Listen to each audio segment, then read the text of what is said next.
बृहस्पतिवार व्रत की कथा सुने। प्राचीन काल में एक बहुत ही निर्धन ब्राह्मण था। उसके कोई संतान नहीं थी। वह नित्य पूजा पाठ करता, परंतु उसकी स्त्री बहुत मलिनता के साथ रहती थी। वह न स्नान करती और न किसी देवता का पूजन करती। प्रातः काल उठते ही सर्वप्रथम भोजन करती, बाद में कोई अन्य कार्य करती। ब्राह्मण देवता बहुत दुखी रहते थे। पत्नी को बहुत समझाते, किंतु उसका कोई परिणाम न निकलता। भगवान की अनुकंपा से एक समय उस ब्राह्मण की पत्नी गर्भवती हुई और 10वें महीने एक सुंदर कन्या को जन्म दिया। निर्धन ब्राह्मण कन्या के जन्म से बहुत दुखी हुआ। धीरे धीरे ब्राह्मण की कन्या बड़ी होने लगी। बचपन से ही उस कन्या की रुचि भगवान विष्णु की पूजा में थी। वह प्रातः उठते ही स्नान आदि करके भगवान विष्णु की पूजा करने मंदिर में जाती थी। बृहस्पतिवार को व्रत करके विधिवत पूजा पाठ करती थी। पूजा पाठ के बाद वह पढ़ने के लिए पाठशाला में जाती थी। घर से चलते हुए वह मुट्ठी भर जौ साथ लेकर जाती और पाठशाला के रास्ते में थोड़े थोड़े जौ गिराती जाती थी। जब वह पाठशाला से घर लौटती तो जौ के वह दाने सोने में बदले हुए मिलते थे। लड़की सभी सोने के दाने बिन लाती थी। एक दिन जब वह सोने के दानों को साफ कर रही थी तो उसकी माँ ने कहा, बेटी, सोने के दाने साफ करने के लिए सोने का सूप भी होना चाहिए। अगले दिन बृहस्पतिवार था। उसने भगवान बृहस्पति देव की पूजा करते हुए प्रार्थना की, हे भगवान, यदि मैंने आपका व्रत विधिवत किया हो तो मुझे सोने का सूप दे दो। भगवान बृहस्पति देव ने उसकी मनोकामना पूरी करने का वचन दिया। पाठशाला से लौटते समय उसे रास्ते में सोने का सूप पड़ा हुआ मिला। घर लौटकर सोने का सूप अपनी माँ को दिखाकर वह सोने के दाने साफ करने लगी। उसी समय नगर का राजा उसके घर के पास से गुजरा। उस सुंदर लड़की को सोने के सूप में जौ साफ करते देख राजकुमार उस पर मोहित हो गया। महल में लौटकर राजकुमार ने राजा से उस लड़की से विवाह करने की इच्छा प्रकट की तो राजा ने ब्राह्मण को महल में बुलाकर राजकुमार से उसकी लड़की के विवाह करने की बात कही। ब्राह्मण तैयार हो गया। धूमधाम से उस लड़की का विवाह राजकुमार से हो गया। दुल्हन बनकर ब्राह्मण की लड़की महल में चली गई। लड़की के चले जाने से ब्राह्मण फिर निर्धन हो गया। उसे कई कई दिन भोजन भी नहीं मिलता था। बहुत दुखी होकर ब्राह्मण एक दिन अपनी लड़की के पास गया। अपने पिता से निर्धनता का समाचार सुनकर उसे बहुत सा धन देकर पिता को विदा किया। उस धन से ब्राह्मण ने कुछ दिन तो आराम से गुजार लिए, लेकिन जल्दी ही फिर भूखों मरने की हालत हो गई। ब्राह्मण अपनी लड़की से धन लेने के लिए फिर महल में पहुंचा। लड़की ने पिता की बुरी हालत देखकर कहा, पिताजी, आखिर आप कब तक मुझसे धन लेकर जीवन यापन करेंगे?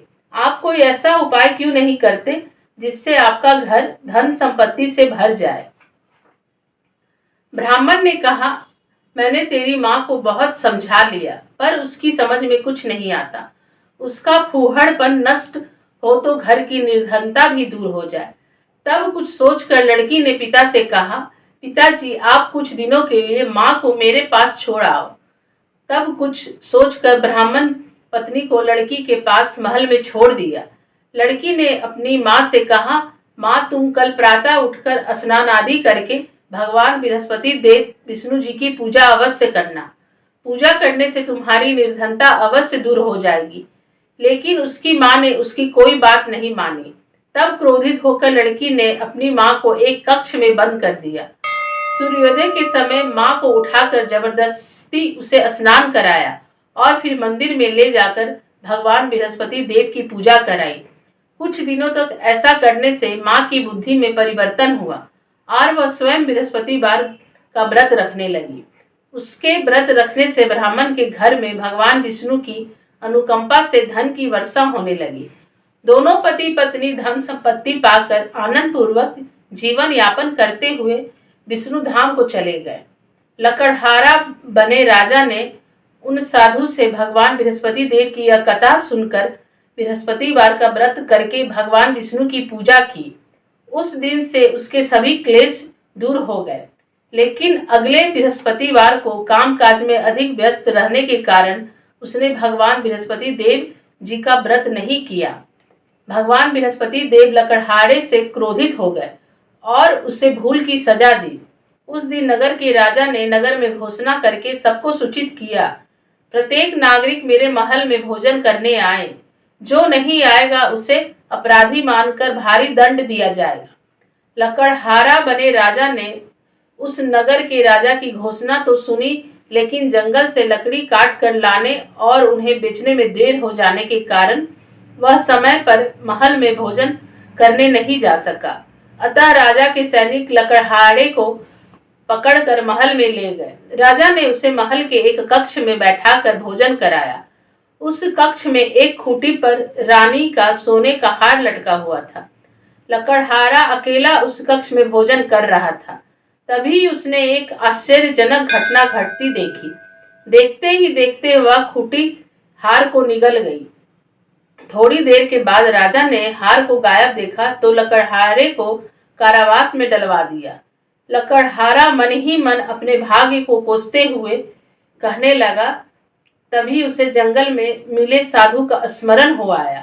थोड़ी देर में भगवान बृहस्पति देव सन्यासी के रूप में उसके सामने प्रकट हुए और कहा, हे लकड़हारे, तूने भगवान बृहस्पति देव की पूजा नहीं की, इसी कारण तुम्हें कष्ट हुआ है।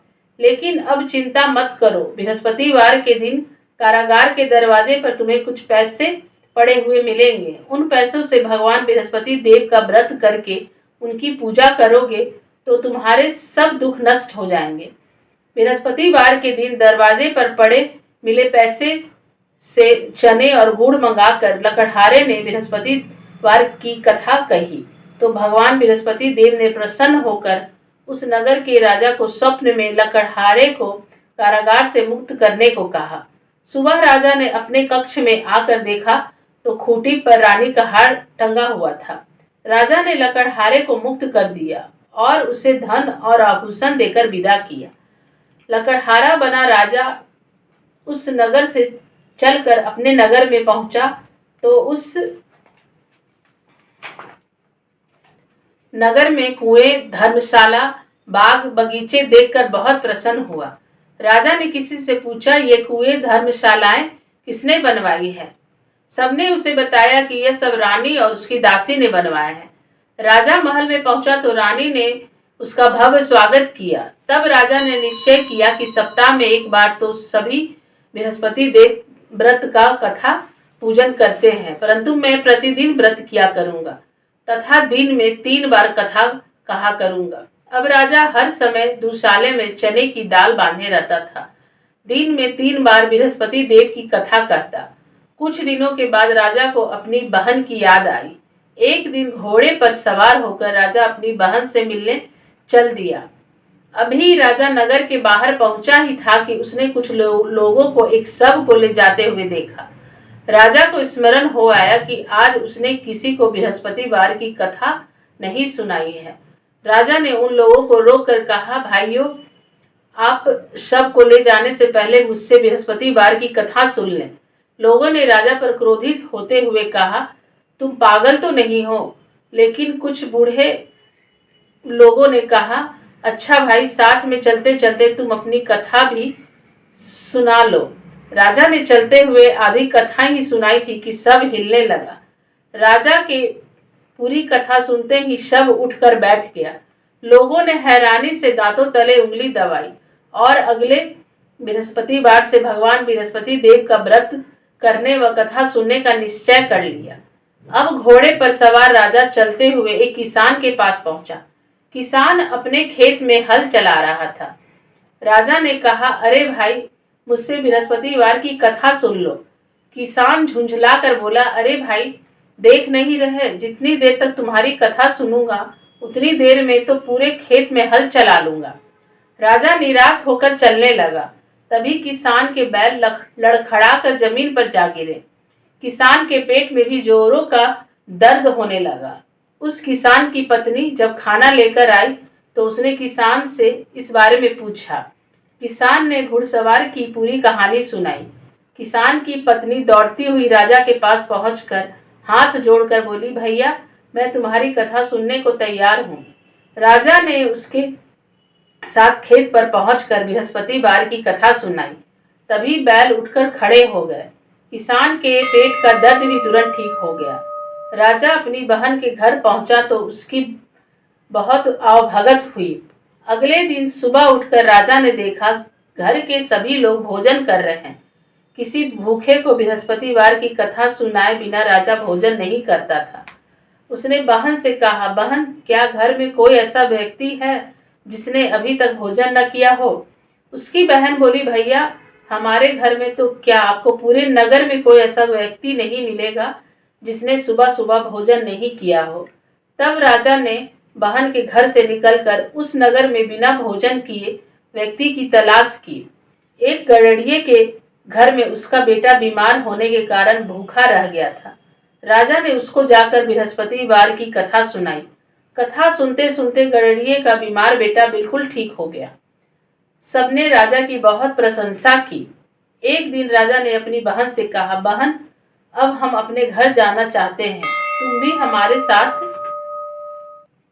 चलो, कुछ दिन वहां रहकर लौट आना। राजा की बहन ने अपनी सास से पूछा तो सास ने ताने देते हुए कहा, बहू, मायके जाना हो तो अकेली चली जाना, मेरे पोतों को नहीं ले जाना। तुम्हारे भाई के कोई संतान नहीं है, कहीं तुम्हारी भाभी मेरे पोतों पर कोई जादू टोना न कर दे। दूसरे कक्ष में बहन की सास की बातें सुनकर राजा दुखी मन से अकेला ही अपने नगर को लौट गया। रानी ने राजा से कहा, आप तो अपनी बहन को साथ लाने की बात कहकर गए थे, फिर बहन को साथ क्यों नहीं लाए? तब राजा ने दुखी होते हुए कहा, रानी, हम निसंतान हैं, इसलिए कोई हमारे घर आना पसंद नहीं करता। रानी ने कहा, राजा को समझाया, हे प्राणनाथ, हमें बृहस्पति देव ने सब कुछ दिया है, अब भगवान बृहस्पति देव हमें संतान भी अवश्य देंगे। बृहस्पतिवार को विधिवत व्रत करते हुए राजा रानी ने भगवान बृहस्पति देव से संतान के लिए प्रार्थना की। कुछ दिनों के बाद उन्होंने स्वप्न में दर्शन देते हुए कहा, हे राजन, तेरी मनोकामना अवश्य पूरी होगी। एक सप्ताह बाद ही रानी गर्भवती हो गई। 10वें महीने रानी ने एक सुंदर पुत्र को जन्म दिया। राजा रानी जीवन पर्यंत बृहस्पतिवार का व्रत करते रहे। उनके घर में धन की वर्षा होती रही। इस तरह आनंद पूर्वक जीवन यापन करते हुए राजा रानी भगवान बृहस्पति देव की अनुकंपा से मोक्ष को प्राप्त करके सीधे बैकुंठ धाम पहुंच गए। बृहस्पतिवार को विधिवत व्रत करने से जो स्त्री पुरुष भगवान विष्णु की पूजा करते हैं, भगवान उनकी सभी मनोकामनाएं पूरी करते हैं। इति श्री बृहस्पतिवार व्रत कथा समाप्त।